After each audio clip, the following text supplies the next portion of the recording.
இன்றே சப்ஸ்கிரைப் செய்து உங்கள் ஃபேவரட் ஷோகளை காணுங்கள். உன்னோட பர்சனல் ப்ராப்ளம காட்ட வேண்டிய நேரமா இது? மாமாடா, உனக்கும் மாமானா மரியாதை இருக்குல்ல, அப்புறம் என்னடா? அவர் என்ன சின்ன குழந்தையா? பெரிய மனுஷன். ஏதோ வருத்தத்துல கொஞ்சம் குடிச்சிருக்காரு, அவ்வளவுதான்.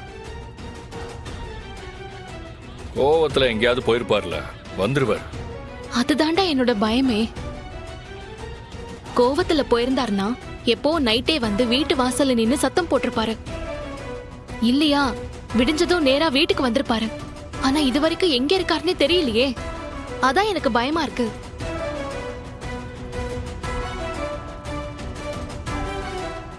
இல்ல பரணி, அவருக்கு போய் யார்ல எதிரி இருக்க போகுதாவ?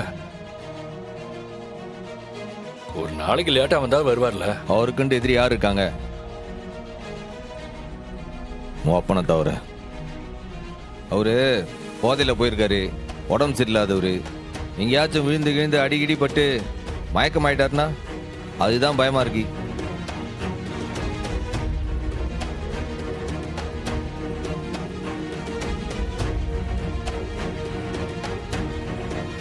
ஒப்படாது சர்வால், மாமா போட்டோ உங்க மொபைலுக்கு அனுப்பியிருக்கேன்.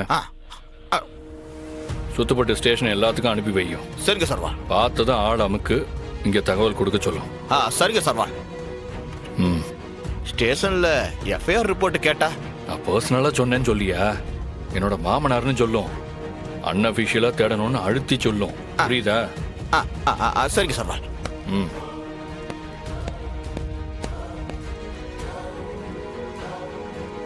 டிபார்ட்மெண்ட் ரீதியா என்ன செய்யணுமோ நான் அதை செய்தேன்.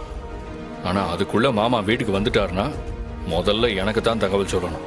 என்னல? சரி. ஆனாலும் நீ கொஞ்சம் நல்லா தேடு. முடிஞ்சா ஒரு சர்ச் டீமையே நான் போடுறேன். போதுமா? நீ கிளம்புல.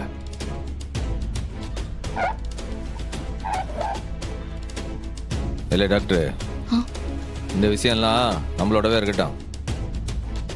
தேவையில்லாம இதெல்லாம் எஸ்ஐகிட்ட சொல்லி அவளை சங்கடப்படுத்த வேண்டாம். கேட்டியா? என் பொண்டாட்டி எப்படி பாத்துக்கணும்னு எனக்கு தெரியும்னு சொல்லு. ஒரு வழக்கமும் எனக்கு வேண்டாம். முதல்ல நீ கிளம்பு.